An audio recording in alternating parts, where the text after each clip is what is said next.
তার আলাদা করে প্রচার বিভাগের টিম তৈরি করা লাগে না, তার বিরোধীরাই তার প্রচার বিভাগের কাজে নেমে পড়ে। বিশ্বনবী বললেন আল্লাহ বললেন তোরা আমার নবীর সুনাম সুখ্যাতিকে থামাবি, তোদের মাধ্যমে আমি বিশ্বনবীর সুনাম সুখ্যাতি গোটা বিশ্বে বুলন্দ করে দেব। আবু জাহেল ঘোষণা দিল, খবরদার, হজের মৌসুম, হাজী সাহেবরা গোটা বিশ্ব থেকে আসবে, আমার দলের কর্মীরা তোরা যেটা করবি সেটা হচ্ছে হাজীদের কাছে যে বলবি মক্কায় নতুন এক পাগল আসছে, নতুন এক জাদুকর আসছে, নাম মোহাম্মদ। নাউজুবিল্লাহ পড়বেন না? খবরদার হাজী সাহেবেরা, এই পাগলের কাছে যেও না। সব হাজিরা গোটা বিশ্ব থেকে এসে মক্কার মিনা প্রান্তরে তাঁবুর ভিতরে ঢুকেছে, আর আবু জাহেলের টিম মেম্বাররা সব তাঁবুর ভিতরে উকি মাইরা কয়, খবরদার, নতুন পাগল আইছে। সবাই কয় নাম কি? কয় মোহাম্মদ।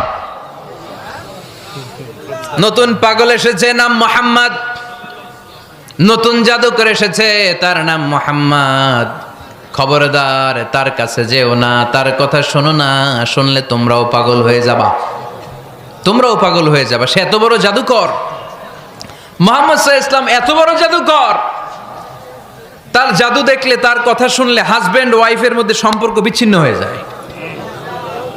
সে এত বড় জাদুকর, তার কথা শুনলে বাবা আর ছেলের সম্পর্ক ছিন্ন হয়ে যায়। সে এত বড় জাদুকর, তার কথা শুনলে বন্ধু বন্ধু আলাদা হয়ে যায়। খবরদার হাজী সাহেবরা, তোমরা হজ করতে এসেছো করো, জমজমের পানি খাও আর খেজুর নিয়ে যাবা বাড়িতে, কিন্তু মুহাম্মদ সাল্লাল্লাহু আলাইহি ওয়াসাল্লামের কাছে যাওয়া যাবে না। আচ্ছা, আপনারা বুঝে শুনে উত্তর দেন। এই যে লক্ষ লক্ষ হাজি মিনার তাবুতে বসা, আর আবু জাহেলের লোকটা যে বলল নতুন জাদুকরের নাম মোহাম্মদ, তার কাছে যেও না, এই লক্ষ লক্ষ হাজিরা এর আগে জীবনেও মুহাম্মদ সাল্লাল্লাহু আলাইহি ওয়াসাল্লামের নাম শুনছে? তার মানে মুহাম্মদ সাল্লাল্লাহু আলাইহি ওয়াসাল্লামের নাম তাদের কানে পৌঁছে দেওয়ার দায়িত্ব আবু জাহেল নিজেই নিয়ে নিয়েছে। চিল্লায় এখন ঠিক কি না? প্রচার হয়ে গিয়েছে। আর সবাই মনে মনে ভাবে, কয় কি এত বড় জাদুকর, হজ করি আর না করি আরে না দেখা যাওয়া যাবে না। হজ তাড়াতাড়ি কোন রকম সাইরা এই জাদুকরের কাছে আগে যাব, দেখি কেমন জাদু দেখায়, দেখি কত বড় ম্যাজিশিয়ান, দেখি তো কত বড় পাগলের। কারণ আল ইনসানু হারিসুন আলা মা মুনিআ, মানুষকে যেটা নিষেধ করা হয় বেশি, মানুষ এটা করতে চায়। যদি বলি ওদিকে যাবি না, ওর বাপের কিরা ওদিকে যাবে, ও ঠিক কি না? এটা আমাদের স্বভাব, আমাদের খাসলা, আমাদের বৈশিষ্ট্য, যেটা আমাদেরকে নিষেধ করা হয় বেশি, ওটা করতে মন চায়। সব হাজিরা মনে মনে ভাবলো আমরা যাব, তোরা যতই বলিস না কেন যাব, হজের পরে অবশ্যই যাব। দেখা গেল হজের পরে বিশ্বনবী মুহাম্মদুর রাসূলুল্লাহ সাল্লাল্লাহু আলাইহি ওয়াসাল্লামের বাড়ির সামনে বিশাল বড় গ্যাদারিং শুরু হয়েছে। সবাই লাইন ধরে দেখা করতে গেছে। দেখা করতে যে বিশ্বনবীর চেহারা দেখে প্রথম নজরেই সব পাগল। চাঁদের চেয়ে সুন্দর তুমি নবী আমার কামলিওয়ালা, চাঁদের চেয়ে সুন্দর তুমি নবী আমার কামলিওয়ালা, দু জাহানের বাদশাহ তুমি প্যারা নবী সাল্লে আলা, দু জাহানের বাদশাহ তুমি প্যারা নবী সাল্লে আলা, চাঁদের চেয়ে সুন্দর তুমি নবী আমার কামলিওয়ালা। সুবহানাল্লাহ পড়েন। এত সুন্দর চেহারা, বিষ্ণু ঈসা ইসলামের চেহারার মতো এরকম চেহারার মানুষ পৃথিবীতে আছে? দ্বিতীয়টা, অনেকে বলে সাইয়েদনা ইউসুফ আলাইহিস সালামের চেহারা নাকি বেশি সুন্দর। সুন্দর ঠিক, কিন্তু আমার নবীর চাইতে বেশি নয়। বিষ্ণু বলতেন আনা মালিহুন ওয়া আখি ইউসুফু সাবিহুন, আমার ভাই ইউসুফ হচ্ছে সাবিহ, সাবিহ মানে সাদা সুন্দর ধবধবে, আর আমি হচ্ছে মালিহ, মালিহ মানে এসেছে মিলহন থেকে, মিলহন মানে লবণ, মানে লাবণ্যময় সুন্দর। আমার ভাই ইউসুফ নবী সাদা সুন্দর, আমি লাবণ্যময় সুন্দর। কোনটার দাম বেশি? লাবণ্যময় সুন্দরের দাম বেশি। সাইয়েদনা ইউসুফ আলাইহিস সালামের চেহারা দেখে মিশরের মেয়েরা লেবু কাটতে যে বা কমলা কাটতে যে, আনার কাটতে, কমলা কাটতে যে আঙ্গুল কেটে ফেলেছিল। কোরআন তার সাক্ষী। ওয়া কাত্তা'না আইদিয়াহুন। আম্মাজান আয়েশা রাদিয়াল্লাহু তাআলা আনহা যখন এই ঘটনা শুনেছেন, তিনি মিশরের মেয়েদেরকে ডাক দিয়ে বলেছেন, ও মিশরের মেয়েরা, তোমরা ইউসুফ নবীর সৌন্দর্য দেখে লেবু কাটতে যে আঙ্গুল কেটেছ, আমার স্বামী পেয়ারা নবী মুহাম্মদ রাসূলুল্লাহর চেহারা যদি তোমরা দেখতা, তাহলে লেবু কাটতে যে আঙ্গুল নয়, কলিজাটা কেটে টুকরা টুকরা করে দিতা। আবার আম্মা জান আয়েশা বলতো লাকুম শামসুন ওয়ালানা শামসুন, তোমাদের জন্য একটা সূর্য আছে কিন্তু আমি আয়েশার জন্য আলাদা একটা সূর্য আছে। তোমাদের সূর্যটা প্রতিদিন সকালবেলা পূর্ব আকাশে উদিত হয়ে গোটা দুনিয়াটারে আলোকিত করে দেয়, আর আমার সূর্যটার নাম হলো মুহাম্মদ সাল্লাল্লাহু আলাইহি ওয়াসাল্লাম। মসজিদে নববীতে এশার নামাজের পরে আমার সূর্যটা আমার ঘরে উদিত হয়। তোমাদের সূর্য সকালবেলা পূর্ব আকাশে উঠে গোটা দুনিয়াটারে আলোকিত করে, আমার সূর্য মুহাম্মদ এশার নামাজের পরে আমার ঘরের ভেতরে যখন উকি দেয় আমার পুরো ঘরটারে আলোকিত করে দেয় কে? এত সুন্দর চেহারা ছিল, ওনার চেহারার নূর দিয়ে হারানো সুই খুঁজে পেয়েছে বিশ্বনবীর স্ত্রীরা। চিল্লায় কোন আল্লাহু আকবার। বিশ্বনবীর চেহারার সৌন্দর্যের সাথে কারো সৌন্দর্যের কোনো মিল হবে? No comparison with our beloved prophet Muhammad sallallahu alayhi wasallam. Whether it's the fitness, whether it's the appearance, whether it's the status, no comparison with our prophet. এটা ফিটনেসের দিক থেকে হোক, এটা চেহারার সৌন্দর্যের দিক থেকে হোক, এটা কণ্ঠস্বরের ঝংকারের দিক থেকে হোক, সম্মান আর মর্যাদার দিক থেকে হোক, আমার নবীর সম্মানের ধারে কাছেও সম্মান পৃথিবীর কারো হতে পারে না। চিল্লায় বলেন ঠিক কি না?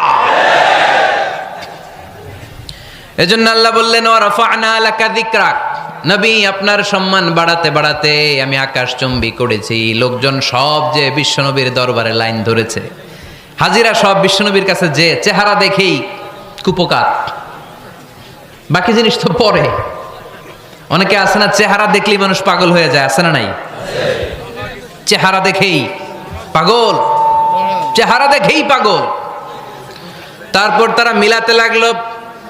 মিনার তাবুতে আবু জাহেলের কর্মীরা ঘোষণা দিয়েছিল এলাকায় মুহাম্মদ নামে পাগল এসেছে। তারা মিলায়ে দেখে না, এই মহামানব কোনোদিন পাগল হতে পারে না, কারণ পাগলের চুলগুলো থাকে উস্কো খুস্কো, ঠিক কিনা? আমার নবী সাল্লাল্লাহু আলাইহি ইসলামের চুল উস্কো খুস্কো ছিল?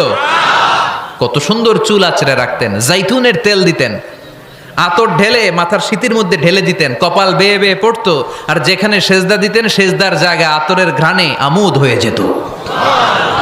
হাতের তালুতে পারফিউম মাখতেন, আর মানুষের সাথে মুসাফা করলে যার সাথে মুসাফা তার হাতের সাথে নবীর ব্যবহৃত পারফিউমের ঘ্রাণ ছুটে যেত। এত পরিচ্ছন্ন ছিলেন তারা। বিশ্বনবীর চেহারার সাথে আবু জাহেলের বক্তব্যের মিল খুঁজে পায় না। তারা বলে না, এই লোক কখনো পাগল হতে পারে না। পাগলের চুল থাকে উস্কো খুস্কো, জামা থাকে ছিঁড়া ফাড়া, গায়ের মধ্যে থাকে ময়লা। পাগল কখনো দাঁত মাজে না, কিন্তু বিশ্বনবীর মুচকি হাসির ফাঁক দিয়ে দাঁতের দিকে তাকালে মানুষগুলো সব পাগল হয়ে যায়। স্মাইল দিতেন বিশ্বনবী, স্মাইল, মুচকি হাসি, তাবাসসুম। বিশ্বনবীর মুচকি হাসি দেখলে মানুষ পাগল হয়ে যেত, পাগল পাড়া হয়ে যেত। তারা বলে না না, এ মহামানব তো কখনো পাগল হতে পারে না। আবার মিলাতে লাগলো। আবু জাহেলের কর্মীরা বলেছিল এটা নাকি বড় জাদুকর, কিন্তু তারা বলে না না, এই অসাধারণ লোকটা জাদুকরও হতে পারে না, সে তো কোনো মন্ত্র পড়ে না। জাদু করার জন্য মন্ত্র পড়ার দরকার আছে না নাই? বিষ্ণুনবী কি মন্ত্র পড়তো? বিষ্ণুনবী কি পড়ে শোনাতো? চিল্লায় বলেন, কি পড়ে শোনাতো? কোরআন শোনাতো। এত সুন্দর কণ্ঠ ছিল বিশ্বনবীর, পাগল হয়ে যেত মানুষ শুনতে শুনতে, পাগল পাড়া হয়ে যেত, বিমুগ্ধ হয়ে যেত। তারা সবাই বলতে আরম্ভ করলো, আবু জাহেল তুমি মিথ্যাবাদী, তবে তোমাকে ধন্যবাদ এরকম একটা মানুষের সাথে পরিচয় করিয়ে দেওয়ার জন্য। সুবহানাল্লাহ কইলেন না?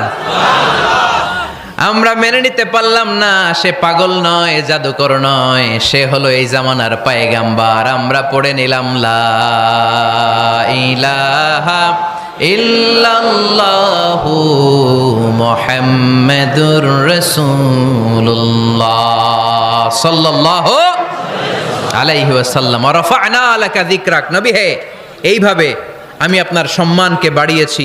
হাইসুমা যুকিরতু যুকিরতা মাই, নবী যেখানে আমার নাম নেওয়া হবে আমার পর পর আপনার নামও নেওয়া হবে। পড়েন সুবহানাল্লাহ। যেখানে আমার আল্লাহর নাম তারপরে আমার নবীর নাম আছে না নাই? কালেমার ভেতরে লা ইলাহা ইল্লাল্লাহ আমার আল্লাহর নাম শোভা পায়, তারপরে মুহাম্মাদুর রাসূলুল্লাহ দ্বিতীয় বাক্যে আমার নবীর সুন্দর নামটা আছে না নাই?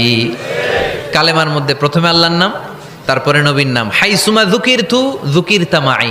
নবী কিভাবে আপনার মর্যাদা আমি বাড়াবো জানেন? যেখানেই আমি ওইখানেই আপনি, যেখানে আমার নাম নেওয়া হবে তারপরেই সৃষ্টিকুলের মধ্য থেকে শুধু আপনার নাম নেওয়া হবে। সুবহানাল্লাহ পড়েন। আপনার উম্মতেরা গোটা বিশ্বে সালাত আদায়ের জন্য আজান দিবে। আজানের প্রথম 4 বাক্যে আমি আল্লাহর বড়ত্ব, আল্লাহু আকবার। তারপরের 2 বাক্যে আমি ছাড়া কোনো ইলাহা নাই, এটার সাক্ষ্য দেয়া হবে। তারপরের 2 বাক্যে সবাই সাক্ষ্য দিতে বাধ্য, আপনি ছাড়া দুনিয়ায় আর কোনো শেষ রাসূল নাই। তার মানে আজানের মধ্যেও আমার আল্লাহর নামের পরে আমার নবীর নাম আছে না নাই? এরপর আমরা একামত দিয়ে জামাত শুরু করি। এই জামাতের আগে যে একামতটা দেই, এই একামতেও আল্লাহর নামের পরে আমার নবীর নামটা আছে না নাই? আল্লাহু আকবার, আল্লাহু আকবার, আশহাদু আন লা ইলাহা ইল্লাল্লাহ, আশহাদু আন্না মুহাম্মাদার রাসূলুল্লাহ সাল্লাল্লাহু। তার মানে আজানে আমার নামের পরে আপনার নাম, একামতে আমার নামের পরে আপনার নাম। নামাজের শেষে যখন আমরা শেষ বৈঠকে বসি, সেখানে বিশ্বনবীর উপর দুরূদ আছে না নাই? তার মানে সব জায়গায় বিশ্বনবীর নাম নেয়াকে আবশ্যক করে দিয়েছে কে? নবী হে। এই গোটা বিশ্বের ভেতরে সূর্য উঠবে, সূর্য ডুববে, শীত যে গ্রীষ্ম আসবে, দিন যে রাত আসবে, এক মুহূর্তের জন্য আপনার নামের আলোচনা থামবে না। চিল্লায় বলো ঠিক কি না? রাফা'না লাকা যিকরাক, I have dignified your status very high, very high। অনেক উপরে নিয়েছি, আকাশ বাতাস ছাপিয়ে, 7 আকাশ কাঁপিয়ে আরশ পর্যন্ত আমি আপনার মর্যাদাকে বুলন্দ করেছি। এই পৃথিবীতে যত আসমানি কিতাব এসেছিল, সবগুলো আসমানি কিতাবে বিষ্ণুনবীর নাম উল্লেখ করেছে কে? তার মানে তাওরাতের ভেতরে বিষ্ণুনবীর নাম আছে না নাই? ইনজিলে, জাবুর, সুহুফে ইব্রাহিম, সুহুফে মূসা, আল্লাযী ইয়াজিদুনাহু মাকতুবান ইনদাহুম ফিত তাওরাতি ওয়াল ইনজিল। ইহুদিরা খ্রিস্টানরা বিশ্বনবীরা মানতে চাইতো না। তারা বলতো, মুহাম্মদ তোমার নাম তো আমাদের কিতাবে নাই। বিশ্বনবী বললেন পড়ো। তারা পড়তে পড়তে বিশ্বনবীর জায়গাটা লুকিয়ে রাখতো। যেখানে বিশ্বনবীর নাম ওরা এভাবে ধরে রাখতো।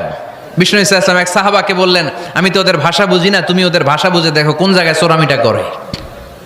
প্রতিটা কিতাবের প্রতিটা পাতায় পাতায় বিশ্বনবীর নাম আছে না নাই? সাইয়েদনা আদম আলাইহিস সালাম থেকে শুরু করে ঈসা আলাইহিস সালাম পর্যন্ত যত নবী এসেছে, সব নবী সুসংবাদ দিয়েছে যে একজন নবী আসবে, যেই নবী আসার মধ্য দিয়ে এই আম্বিয়া আলাইহিমুস সালাম পৃথিবীতে আসার যে ধারাবাহিকতা, এই সিলসিলা, এই চেইনকে আল্লাহ তাআলা কাট অফ করে দিবে। সাইয়েদনা আদম তার বংশধরদেরকে বলেছে, নূহ আলাইহিস সালাম তার প্রজন্মকে বলেছে, ইব্রাহিম আলাইহিস সালাম তার জেনারেশনকে বলেছে, মূসা আলাইহিস সালাম বনি ইসরাইলকে শুনিয়েছে। সর্বশেষ সাইয়েদনা ঈসা আলাইহিস সালাম এসে বলেছে, ইয়াতি মিন বাদি ইসমুহু আহমদ, আমার পরে এমন এক নবী আসবে তার নাম, চিল্লায় বলেন, আহমদ বড় বিশ্বস্ত, সে কোন বন্ধু বলো বেশি বিশ্বস্ত, সে কোন বন্ধু বলো বেশি বিশ্বস্ত, কার কাছে মন খুলে দেয়া যায়, কার কাছে প্রাণ খুলে বলা যায়, হওয়া যায় অতি আশ্বস্ত, তার নাম আহমদ বড় বিশ্বস্ত। সুবহানাল্লাহ পড়েন। ইয়াতি মিন বাদি ইসমুহু আহমদ, আমার পরে এমন এক নবী আসবে তার নাম হবে আহমদ। এই নবীর পরে আর কোন নবী আছে? চিল্লায় বলেন, লা নবিয়্যা বাদি ওয়ালা রাসূলা, আমার পরে কোনো নবীও নাই, আমার পরে কোনো রসুলও নাই।